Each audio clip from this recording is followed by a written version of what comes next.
Alright everybody, welcome to the Theros Prerelease at Lost Legion Games and Comics in South Charleston, West Virginia. 41 players battling with the new sealed format. We just finished deck construction. If you've been watching live, we saw Scotty Wright building his his red pool, and he's ended up with a blue-red tempo deck. And his opponent is Chris Booth, one of our mostly a clicks and miniatures player, Warhammer and whatnot. But obviously, pre-release is a time when a lot of casual Magic players get a chance to play. He opened a black pool and ended up on blue-black as well. So you have to bear with us a little bit, guys. We got a little bit of glare today, as we do have a different camera setup than usual to accommodate the extra people at the event. And we also have brand new cards, so it's going to take me a little bit here to figure out what everything is. But one way or the other, we are going to see some good Magic here. So we're going to see Scotty picking off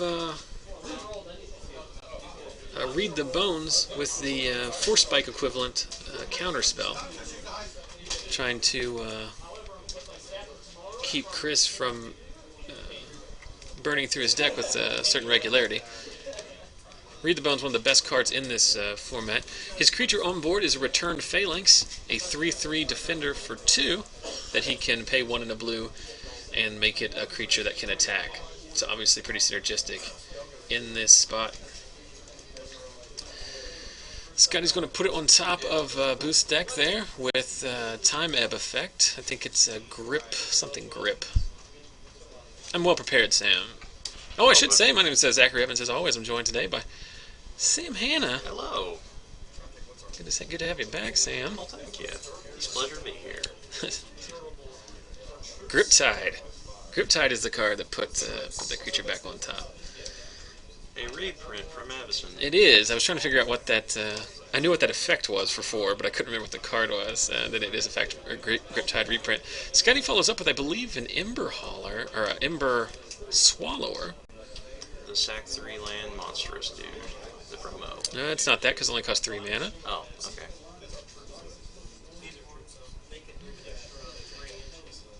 Again, I apologize, guys. You just have to bear with this as I try to figure out... play this game where I look at the art and try to figure out what the card is. And the table is actually all the way at the front today. Like I said, to accommodate the extra players from our normal F&M streams, which has resulted... No, it is Ember Swallower. And as such, I can't run out there and ask him what the card is. No, it's not. It's the 2/3, must attack every turn, and you can regenerate it for 2 and a black, I think. Oh, okay. No, that's not it at all. We'll figure this out together. We'll see if the chat knows what it is.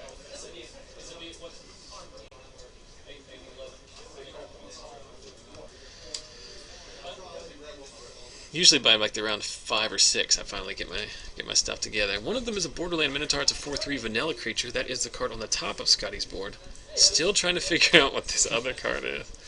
At some point, I'll get so frustrated I will just walk up there and ask him. Ill-Tempered Cyclops? Is that it? That can't be it either.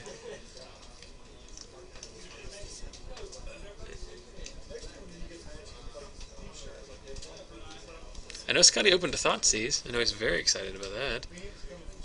The 2-headed Cerberus, maybe? I don't know.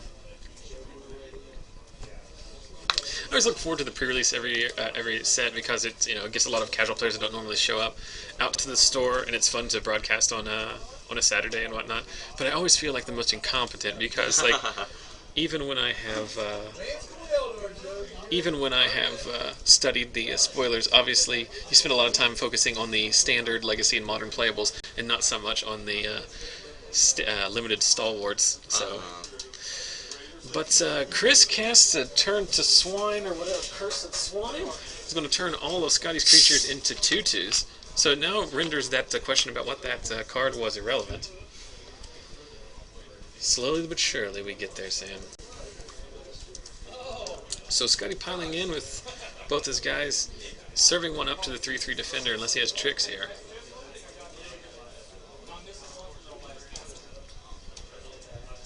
again, apologize for the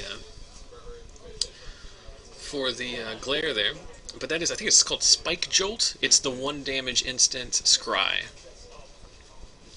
Spark Jolt. That's exactly what it is. So he's going to let one of his pigs trade with the Defender. And he follows it up with the We Dragonauts card from this set, which is the X3 Trampler that's as big as the number of instants and sorceries you have in your graveyard. Wow. Spellheart Chimera. That's really Flying cool. and Trample.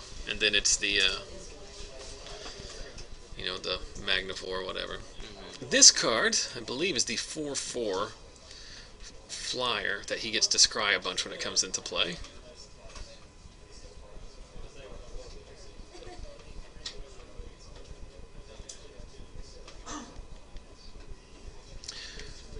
Horizon Scholar.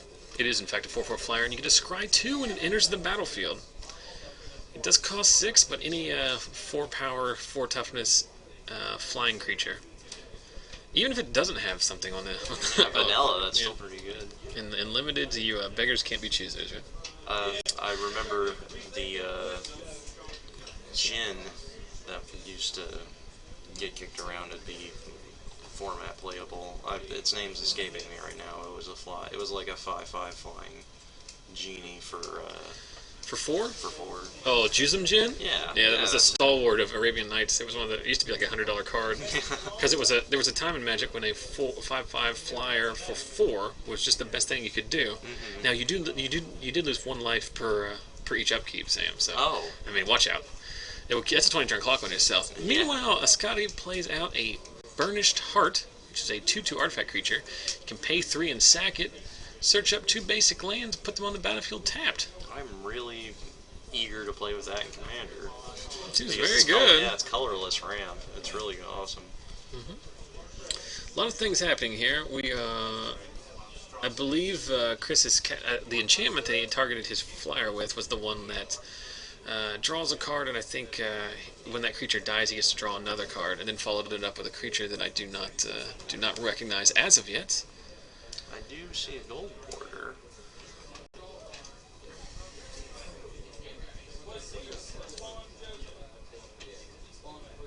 Oh, for Chris, my bad. So Scotty's serving in with everybody. And Booth is going to block the 2/2 artifact creature. Scotty's got tricks, apparently. Oh, it's a Demonic Wall. It's just a new art on the Demonic Wall reprint. Oh. And he got to rebuy his Curse and Curse of Swine.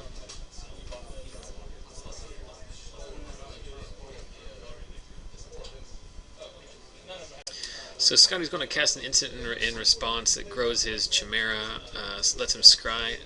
More importantly, knocks Chris all the way down to 5, but we know he has the effective board wipe in the Pig Nation, or whatever it is. Pig Nation. The equivalent, Curse of the Swine. So he can effectively negate the flying and massive power of the Chimera by turning it into a 2/2 ground creature. Mm-hmm. But he is in a spot here.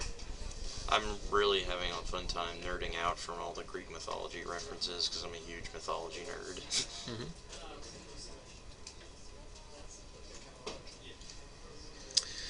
And there is the replayed. That seems interesting. Scotty is cashing in his 2/2 rather than get another 2/2. I guess at this point just values thinning out his deck. 2/2 at this point is kind of... Chris does have the ground sufficiently stalled here with the Mnemonic Wall. Mm-hmm. And with Bestow and Monstrous cards, getting to massive amounts of mana in this format is very important. Mm-hmm. The first person who seems to be able to cast his creatures for their Bestow costs seems to be well ahead in these games. Verily. And then Chris is going to add another flyer to his board.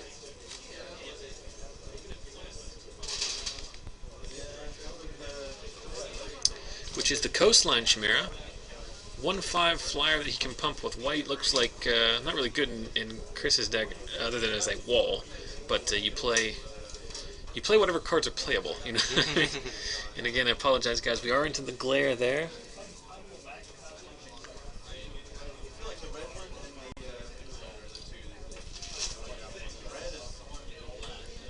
I can't make that card out. Oh, this is brutal. Like where this table sits right now, Sam, it's like right underneath the light, and it's just there's no good way of shielding it, short of just turning all those lights off, and that seems to be somewhat counterproductive. Yeah, that doesn't seem like pro play. And I believe that is Chris's promo card, is it not? The Kraken thing. Oh yes. That when he makes it monstrous, it sleeps like 4 creatures. Mm-hmm. The shipwreck. No, it's not. I don't think that's it at all. I've made that up. Oh man, why am I so bad at this? Well, whatever it was, it took him out. I'm gonna look check it. Okay. I'll be right back. All right, sure thing.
It was the Kraken. He did release the Kraken. It was simply that I had not... it was the promo. I couldn't tell that it was a foil, and so it had different art than the original one. Hey, we're here. Hi. If you guys are just joining us for the first time, I definitely appreciate you checking us out. Obviously, we're streaming the Theros Prerelease, and we stream all of our pre-releases. We usually do the Sunday. We have a Saturday and a Sunday event.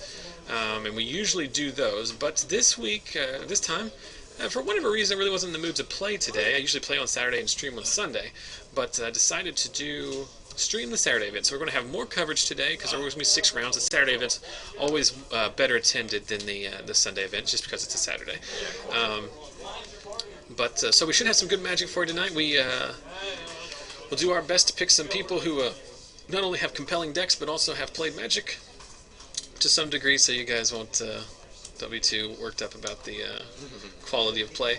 But if this is the first time you've ever watched us, we want to run through some few things real quick. Obviously, want to thank the fine folks here at Lost Legion Games and Comics. It's the card store we play at here in South Charleston, West Virginia.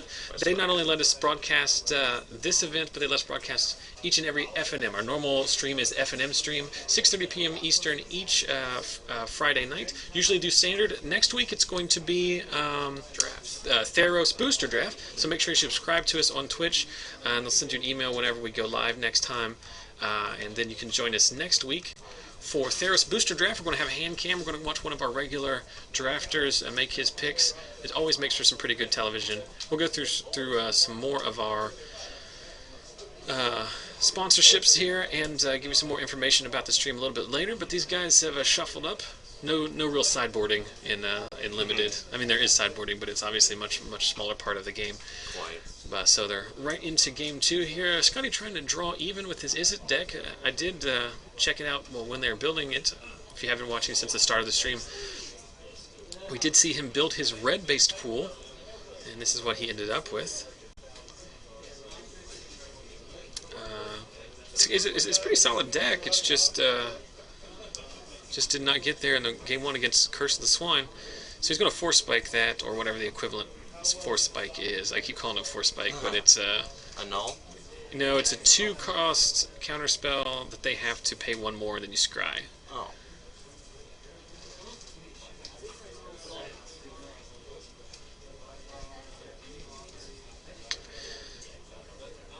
Stymied Hopes.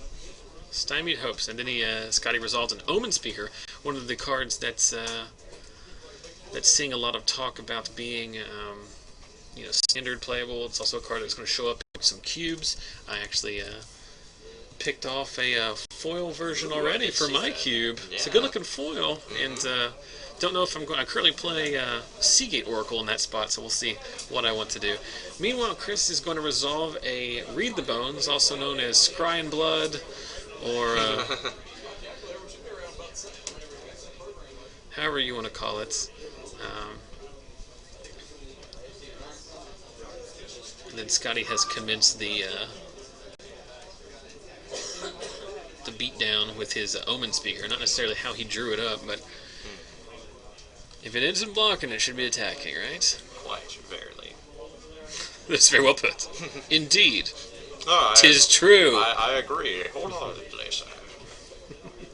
So Scotty's serving in, I believe, with the 4-3, the 3-3 Trampler and the Omen Speaker. I'm going to make sure that is the 3-3 Trampler. It is the Ill-Tempered Cyclops. 3-3 Trampler, you can make monstrous for 6, and Scotty can do that, or he could have done that.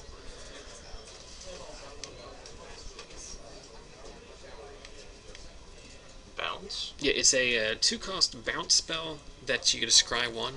So, Chris is going to do that mid-combat before damage so he can save some damage. And then Scotty's just going to replay the same Cyclops that just got bounced. So, Chris is still advancing his board state, hasn't missed a land drop here. We know that the top end of the blue-black deck is pretty brutal if he can get to it. And he's done a pretty good job of stymieing Scotty's offense. And to be fair, Scotty has not really put up much of a clock. Chris adds to the board here, I think with the 1/5, yeah, the 1/5 flyer, which he can't activate its white ability, which would allow it to block another creature. So Scotty's serving in here. He can make the Cyclops monstrous. Obviously, that is a instant speed ability, which and if he does that, he'll be able to kill the 1/5, as that will make it a 3/6/6.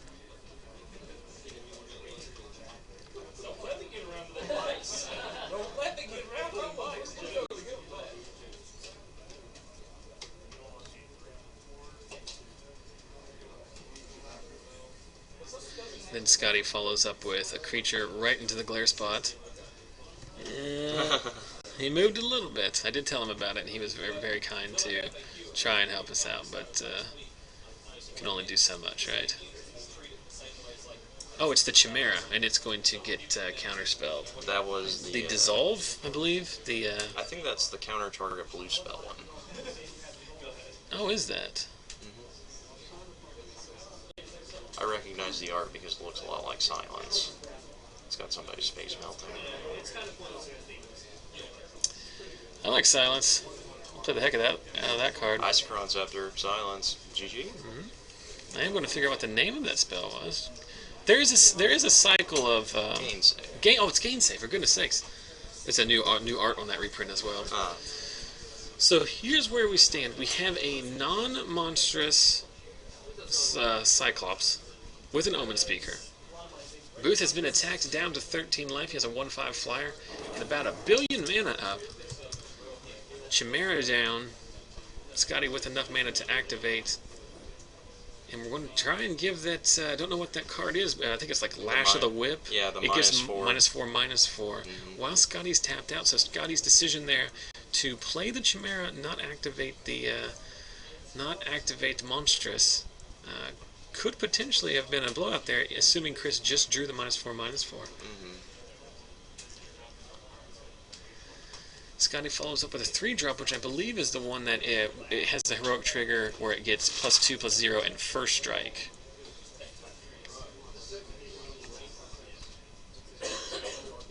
Labyrinth Champ? No, Flame Speaker Adept. Yeah, whenever it's no, it's whenever you scry. That 2/3 gets a +2/+0 and first strike. So a lot of tricks in this Izzet tempo deck. Yeah, that's very interesting. And then Chris follows up with the 4/4 Scry Flyer again. This guy's been pushing into the red a lot this game, but Yeah, still... but mostly with an Omen Speaker. Yeah. And a lot of the things he has piled in with have gotten blocked or bounced, or then subsequently murdered. So Chris's control deck still doing a pretty good job here. Scotty's going to add another Omen Speaker to the board. Definitely a card you want to have early in the game as far as the tempo is concerned. But the turn 12 Omen Speaker not nearly as good as the turn 2 Omen Speaker. Scotty finds one that he wants to keep. He's going to put one on top, shove the other one to the bottom. He can't really attack in here because he's going to need 2 instants to trigger the Adept. And looking at his hand, he only has a mountain in his hand, so that's not going to be very good. Is he going to try to run the bluff here? I don't know if Chris will fall for it. Time for some next level.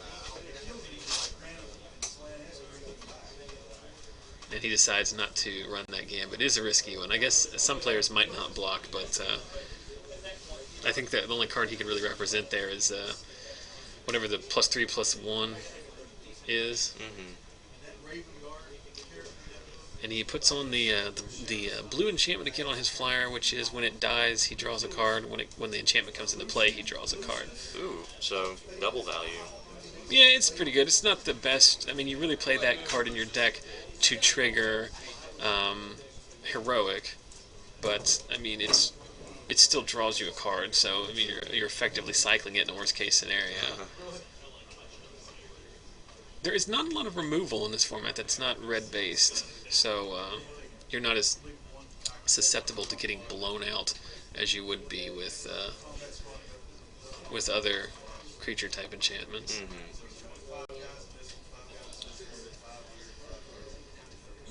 So Scotty scurves in again. He's going to Chris is going to block 1, go down to 12 as the 1-powered creatures just bounce off each other. And he's got Scotty to 16. Scotty's on a 4-turn clock with this flyer here. And then he adds this swirly thing. What is that bad boy? At the Kraken again. That is the promo Kraken. So it's a 6/6 base. You can pay 8, make it monstrous. Then it becomes a 10/10 and sleeps 4 of their creatures. Nope. Hi, Garrett. Same Hannah. Sorry. Locking all the doors. I am. We got the full spoiler pulled up. We have to. That's the only way I can, as we're now joined by Garrett Meadows. How'd you do in your first round, Garrett? Stomped on. Nice. You said stomped not stomped on, right? Stomped Okay. Because So you got- I have Minotaurs and they stomp on people. That's what they I do. literally have a guy with a big foot. Well, he's probably the one featured in Heroes Fall, which is, oh, you have Polis Crusher. Yes, it does have a giant foot. I hate that card's art. I do not like feet. So here we go. We're going to bestow, I think, onto his already giant 6/6 Kraken. Did you see what that card was? Oh, it's the Nimbus Naiad. It's a 2/2. It gives it flying. So he has an 8/8 flying Kraken. Just the way Wizards drew it up. That is going to be good enough. So our first round feature match goes to Warhammer HeroQuicks expert Chris Booth. That never plays Magic. Well, Chris used to play a lot back in the day. I think about 2 years ago he sold his collection off. Still has a massive cube. He does have a pretty cool cube that he still supports, so that's pretty good. And then, like I said, that's the beauty of the pre-release format, is that you get a lot of people who aren't really interested in chasing Standard and Modern, and trying to get 4 of each rare that they need for their new deck and their rotation. Get to come out, play some cool cards. They've done a really good job in the last few sets with Return to Ravnica and Theros and Innistrad especially, giving people, the casual player especially, a reason to come out, buy some Magic cards, and jam some games. So I thought we had a good turnout today, 41 players, which is a pretty good spot to be in. If that's our low, that's I think the lowest one we've had in about a year. And if 41 is your low Saturday pre-release, you're in a pretty good spot. At least for us, there's only 50,000 people in Charleston, so we don't have these major. One of the guys that I follow, we follow each other on Twitter. He was Simeon Courtesan, I think was his name. He was tweeting pictures last night at his midnight pre-release in Massachusetts. 92 players. Wowza. You know what? To be obviously great for the stores, good for the community. You know what that does not sound like to me? A good time, because that is a long, long night. Of course, a lot of the pre-release events at midnight do just 4 rounds, award prizes based on record, or just do some kind of thing like that. Someone in the chat was mentioning earlier that at their pre-release there are so many people that they couldn't effectively have people choose what they wanted to do as far as their colors, so they just randomly assigned it to everyone because there was not enough to, they would run out if so many people picked X. So that's how they started to do it. So I mean, it's both a good and a bad thing. But like I said before, guys, we want to thank the folks here at Lost Legion for letting us do this. It actually is pretty inconvenient for them, especially in a big event like this where all the table space is maximized. But they let us set up a table right at the front of the store and stream this for us. So we appreciate them. So if you're ever in the area here in West Virginia, make sure to swing by. Good people, great prices. You can be an internet celebrity. We also want to thank the folks over at AffinityForCards.com. We always encourage everybody to support their local game store, but we all know there's harder to find cards. For example, Garrett, foil sewing salts. They don't have them at Lost Legion, so in a case like that, if you need to pimp out your modern decks, there's always going to be cards you can't find. And for those, we encourage you to go over to AffinityForCards.com. If you use promo code LOSTLEGIon, all one word, you're going to get 5% off your first order, and I believe you still have time to do Theros pre-orders over there. The prices over there are at or below TCG prices, TCG player prices, so they're very lucrative and also helps support the stream. And finally, Chris has got his Magic pack. He's ripping into his prize pack here. He's got it over the advertisement, but we do want to thank the folks at inkedplaymats.com for hooking us up with these super sweet custom double playmat that we play all of our feature matches on. So if you want your own custom playmat, either regular size, a double playmat, or if you just want to buy some cool products with some cool original art on it, head over to inkedplaymats.com. There you can see it now. For playmats starting at $10. I don't receive any compensation for steering you to them. It's just someone that I appreciate. They're a good group of guys, and they will definitely help you out if you're looking for that kind of product. So definitely send them any questions and support those who support the stream. And finally, I promise this is the last thing I'll say. I've not stopped talking for like the last 20 minutes. That's what I got to do. That's what I got to do. We got to grind. I got to grind those announcements. But finally, if this is your first time watching the stream, obviously we've got 217 people watching, which is great. That's double our normal F&M stream, at least when people don't care about standard. We do get some over 200s on the F&M stream. Yeah, you're exactly right. So, but if you are first time watching this and you enjoy what you're seeing, make sure you follow us on various forms of social media. Obviously, YouTube. Everything we record goes up on our YouTube channel, youtube.com/ZachSellsMagic. So if you miss an event or you want to go back and watch some cool coverage, go over there. You can also follow me on Twitter at ZachSellsMagic. There's news throughout the week. Some funny one-liners by me or whatnot, just general coverage about the stream and whatnot, also information on our giveaways. But most importantly, if you only do one thing, go to our Facebook page at facebook.com/ZachSellsMagic, a daily news, a Magic news aggregator, links posted, pictures, videos, stream information, all kinds of cool stuff over there. It really helps us spread the word, so head over there. And then finally, if you're watching live on Twitch, click the follow button. It's below and to the left of the video screen. You'll get an email notification anytime our stream goes live. I think that's still the case. They may have changed it with their new subscription policy. They're trying to get more money out of people. But anyway, we do this each and every week. And I promise when we start doing standard, I'll actually know what the cards do. I get there eventually thanks to the use of the spoiler. Tell me what these cards do. This is how I love my game too. So Garrett is now showing us some cards here, and we'll switch over to the other camera so I can do it. Do it a little bit. I will set it up. I had it on curve, but he played the red hate card this game too. The red hate card to destroy my only mountain. Okay. So I had to wait to find another mountain. I did that on like turn 6. No, it's not. It's not very well lit. Oh no. It's the green legend that has heroic make 3 of your lands into dudes, Three of your lanes into 2/2s. and then you follow Right, that only up. spell in my deck that can target. You only have one that triggers Well, it I can kill it. I if have you want to. removal spells. It is but it is a 4/5 for 5. Yes. Like you just play it for a big dumb body. So what you're telling me is you took this 4/5, targeted making it a 7/6. Yes. And then made 3 of your lands into creatures and then attack for 13? Yes. Was that good enough? That's pretty good. So there you go, guys. You don't need limited resources. You don't need, above the curve or anything. You just need Garrett Meadows telling you how to win if your opponent has no blockers and you have these 2 Izzet cards and that 13 or less Yeah, I life. killed all the blockers. I'm just giving you a hard time. But, yeah, so the format, what do you think? Obviously, Sam, you're not playing today, but Garrett, how do you like the format? I think it's very slow. Mm-hmm. For sealed. Like, we're just talking about sealed, right? Yeah, just for the sealed format today, or limited in general. I guess it doesn't have to be exclusively sealed. I think the red-white decks can be very, very fast, but I think for the most part, you're going to expect very long games. Mm-hmm. And it's very bomb-oriented. Like, the commons and uncommons just simply do not match up with the rare cards. Mm-hmm. So, Did Monstrous come into play a lot during your matches? yeah. Monstrous has a very nice combat trick, and it makes you, especially against playing against a red deck, because their burn damage. Yeah, you can't. Responsive. Yeah, it seems like we were talking about that earlier. It seems like most of the removal is red-based damage, and there's some good ones. The 4 damage scry, the 1 damage scry, magma jet, obviously pretty good. Yeah. But once your monstrous creatures get out of that range, Right. there's not a lot of just directly kill. I mean, Hero's Fall is a rare. You got the -4/-4 slash of the whip or flail of the whip. Or whatever. Whiplash or something. It's- Brian had Anger of the Gods, Mhm. which blew me out game 1, and then I played all X4s game 2. Like, he died with it in his hand. Chaotix MTG in the chat has watched this before, saying he's excited for the pre-release because he gets to do his at a pub.